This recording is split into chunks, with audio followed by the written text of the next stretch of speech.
Please welcome to the stage the next speaker, as she guides us through the dark side of digitalization and the cybersecurity challenges accompanying our increasingly connected world.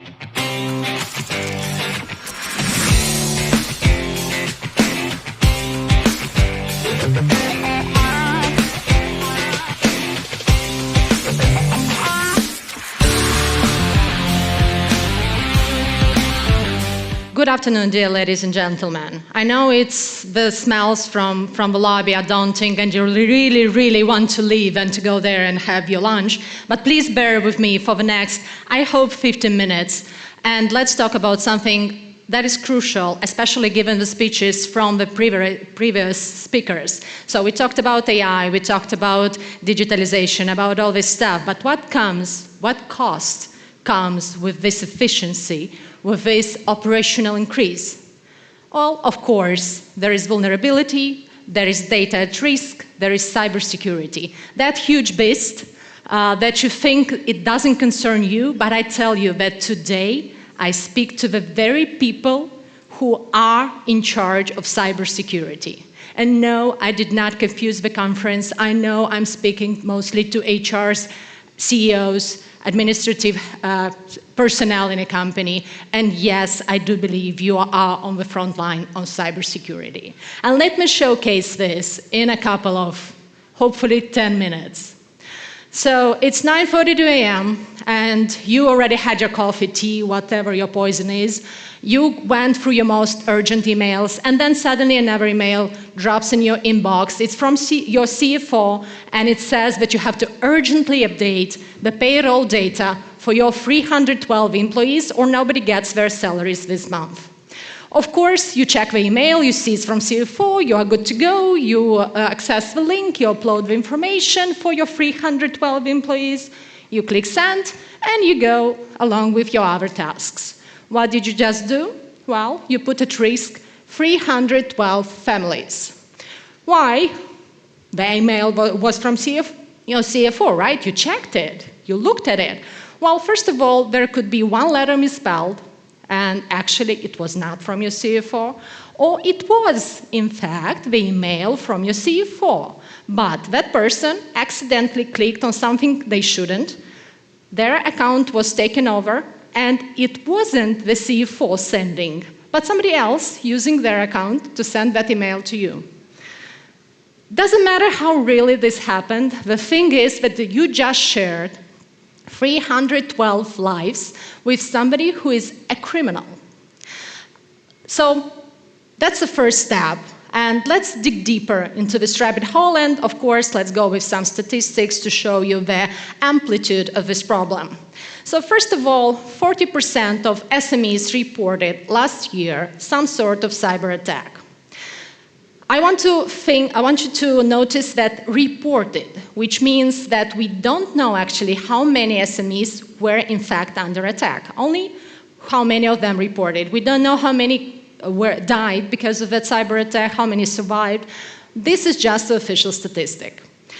An average cost of a data breach in US reached $9.4 million per breach, and it's a 15-year-to-year increase. I wish every business that is present here has such a good growth rate as ransomware has.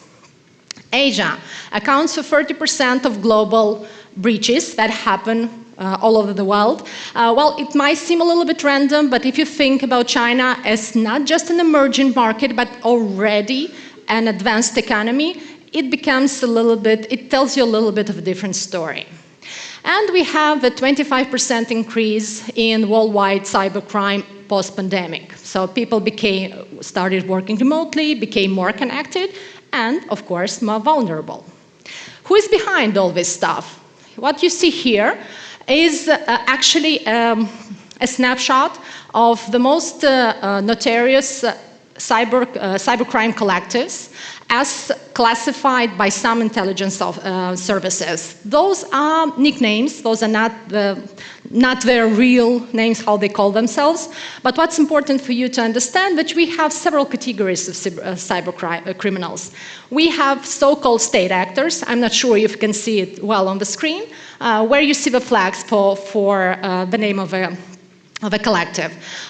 We have also hacktivists in the left corner. Those who fight for the idea, no matter how is it good or is it bad, they still use cybercrime as a way to deliver their message. And of course, the biggest cluster is the pure, simple criminals who do this for money. And that's actually what seemingly differentiates these different categories of cyber criminals, their primary motivation.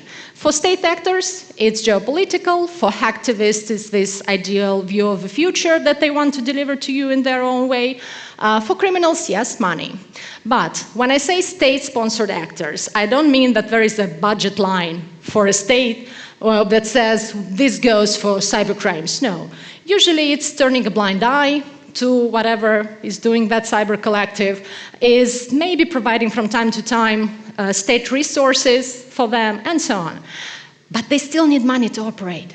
As somebody said from the stage today, all this won't pay your bill at your pharmacy, at your pediatrician, so they still need money, which means they are also doing financially motivated cyber crimes, as the hacktivists also do, because they also have to sponsor. So that's the first takeaway from our conversation today. Most of the cybercrimes that happen, they are financially motivated. And that already brings the whole subject of cybersecurity closer to home, right? So it's no longer some technical stuff that concerns some, it's about money, which is a very common, very human, very universal motive. So is cybersecurity.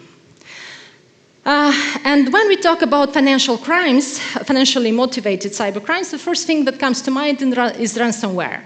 So somebody accessed your system, got to some juicy data, encrypted it, sent you a polite or less polite email demanding for money, and, well, you either respond or don't.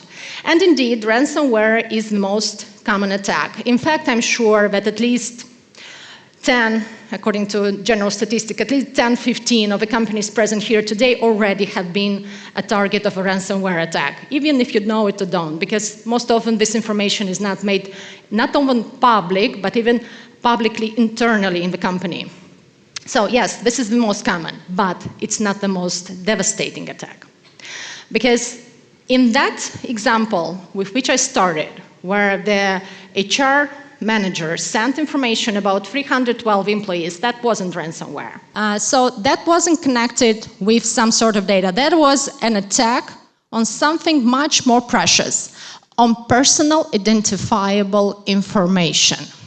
So what is PII, or personal identifiable information? This is everything about a person that is that helps triangulate or helps create their profile.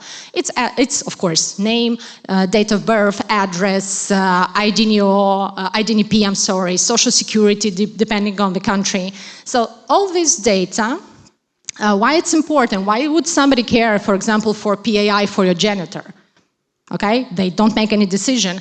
But well, in some countries you can open a bank account and you can take a loan using only this information. eKYC, which is becoming more and more frequent in a lot of institutions, especially in fintech companies, it actually is based on digital information, which you can deepfake using the data that HR person just sent to the cyber criminals. So when that HR manager clicked on send button, this is why 312 families were put at danger, because their digital identity was compromised, and it's already available on the dark web for whatever nefarious business they would need it for. And here is the explanation why I started my speech that you are on the front line of cybersecurity. Because HR is the owner of PII, personal identifiable information. You are the ones entrusted with this information. You are the ones handling it, processing it, collecting it, sending it somewhere. And it is in your hands, the future of this 312 families. And there are some, and still, why on you? Why you? Why HR managers? Why not your chief information security officer? Why not your system administrator? Well, the ugly truth is we as cybersecurity experts are failing.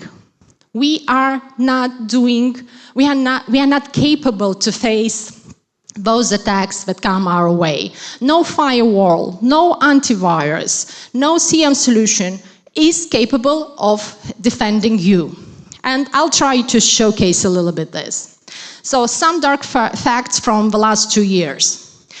I think most of you are familiar with what NVIDIA is. NVIDIA is the power behind software and hardware used for most of AI models. It's been a lot of talk today here about AI. So that all of that AI is powered by NVIDIA chips.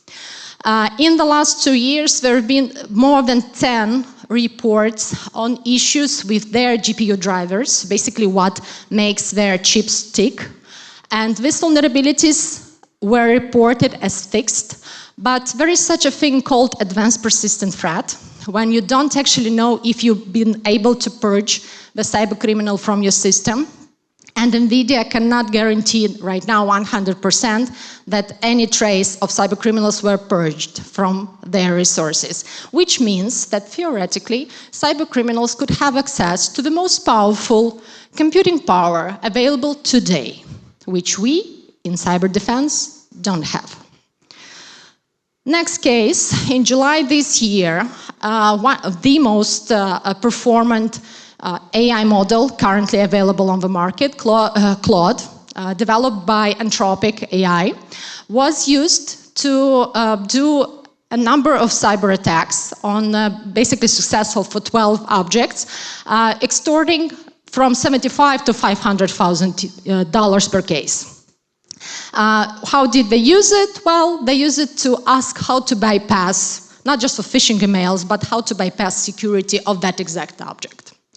So yeah, Anthropic said that they fixed the problem, but I think it will take a couple of months, if not weeks, before cybercriminals will find a way around those safeguards. So the most powerful computing power, the most powerful AI is in the hands of cybercriminals. To tap on that, there is such a thing as quantum computing. Yes, we are leaping a little bit forward. We are leaping to 2035, because right now quantum computing is still in POC. But according to the trends, it's going to be available commercially by 2030, which means that by 2035, any algorithm, encrypting algorithm for your data that is secured, supposedly safe, will be hacked. And the current predictions are that by that time, unless we come up with a different solution, there will be no such thing as state secret, commercial secret, personal data and stuff. Everything will be available. So, and to give a number to that, despite all the technology that we have, despite every tool that we have, still 90% of attacks happen due to human error. This is why you are human firewall. And this is why you are the first, you are on the front lines. So what can you do as HR specialist? Well, of course, trainings. But please, when I say trainings, don't think about PowerPoint slides and delivering those trainings once a year. Hopefully somebody listens to them and not just clicks through the images. This is what's an advised way of training is war game simulations. When you do simulate some sort of attacks and you see how your employees respond, you see how your response team in cybersecurity responds, and you try then to see where your weaknesses are in real life cases. Second thing, I think it's the most difficult, is zero trust HR. So that case from the beginning, when the HR manager sent the data just because CFO asked in the email, this shouldn't have happened. It could be avoided very easily. So just if that HR manager would have picked up the phone, called the CFO and asked, do you really need that? And he would have known that no, they don't need that information. So regardless whoever asks you for information, please seek a second confirmation from a second person to tell you, yes, you need to send that PII, you need to update it, you need to share it, and so on. Because that is what we do in cybersecurity, zero trust. This is what you need to do, zero trust. Stop collecting what you don't need. How much information you collect actually you don't need. I really don't know why would you need my birth certificate. Like really, I don't know it. Why would you need my physical address? You don't need it actually, especially if I work remotely. You don't need a lot of stuff that you're collecting. And still you do it, well, I don't know why. Maybe because that's a policy inside your company. Maybe because it's some sort of regulated in just out of the habit. Stop collecting what you don't need. Do collect only what's essential for that position, for that particular process. Create cyber first culture, not a compliance first culture. Do these things not because that's the policy, not because this is something that you were told by a CFO or CEO. Do it because you are protecting human lives. You are protecting livelihoods of families. And of course, HR must lead, not follow. So when somebody tells you you need a firewall to protect your data, you should respond, no, we need a human firewall to protect our employees. So the idea of my whole speech is that cybersecurity is not a technical issue. Cybersecurity is a human rights issue. And the dark side of digitalization is not about sophisticated malware, use of AI, quantum computing and stuff like that. It's about thinking that somebody else would take care of data protection, that somebody else would protect all the assets that you have. But it's not somebody else, it's you. It's you who are entrusted with this data. It's you who own the personal identifiable information. So it's you who have the power to either protect or destroy 312 lives. And I want to ask you, not just as a cybersecurity expert, but I would like to ask you as a mother, as a daughter, please protect our lives. Please handle this information securely. Please be on the headlines, not in the headlines, but on the front lines of cybersecurity. Thank you so much. And please connect, yes, just a more second, this is my LinkedIn profile, and if you would like to continue this conversation, if you'd like to find what you can do for your company as a cybersecurity human firewall, please connect with me and I'll help you. Now, thank you.